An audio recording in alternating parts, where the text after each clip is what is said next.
300,000 ադրբեջանցի Հայաստան բերելու ծրագիրը Բաքուն համառորեն առաջ է մղում։ Ուժեղ Հայաստան կուսակցության խորհրդի անդամ Նարեկ Կարապետյանի խոսքով սա փաստվեց ևս մեկ անգամ այդ երկրի փոխվարչապետի այցին հաջորդած տեղեկություններով։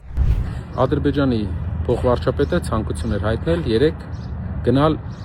այն գյուղը, որտեղ ինքը ծնվել է։ Սա քաղաքական եւ պրոպագանդիստական քայլ է Ադրբեջանի կողմից, որպեսզի ցույց տա, որ կան ադրբեջանցիներ, որոնք Հայաստան են ծնվել, որ նրանք ուզում են վերադառնալ եւ այլն եւ այլն։ Սա 300,000 ադրբեջանցիների Հայաստան տեղափոխման ծրագրի քարոզչական հնարք է։ Միևնույն ժամանակ մենք լսեցինք նրա դասարանցու այն հայտարարությունը, որ նա ասում է, որ այդ մարդը գերազանց սովորելով միակ սխալը, որ միշտ արել է, Հայաստան բառը փոքրատառով է գրել։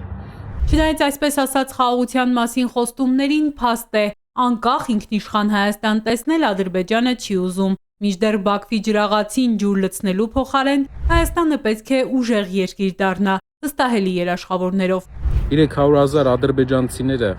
Հայաստանում, պատկերացրեք, ադրբեջանցիներ են գալիս եւ մի օր միջադեպ է տեղի ունենում հայ մարդու եւ ադրբեջանցու միջեւ։ Ելնելու են հայտարարեն ԿՊԱ-կանները, որ մենք չենք կարող նրանց պատժել,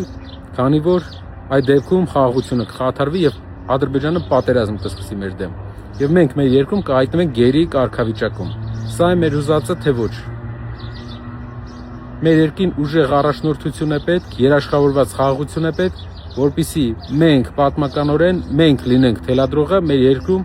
ինչ ենք անում, սահմանադրությունը ինչպես է լինելու եւ իրավական նորմերը ինչպես են լինելու։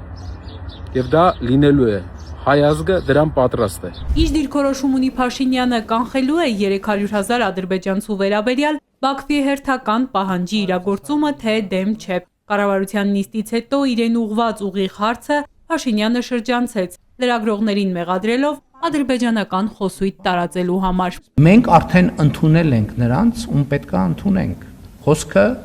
Ղարաբաղից տեղահանված մեր քույրերի եւ եղբայրների մասին է։ Բաժանորդագրվեք Արմատ մեդիայի ալիքներին սոցցանցերում։ Հետևեք մեզ նաև Armat Media AM կայքում։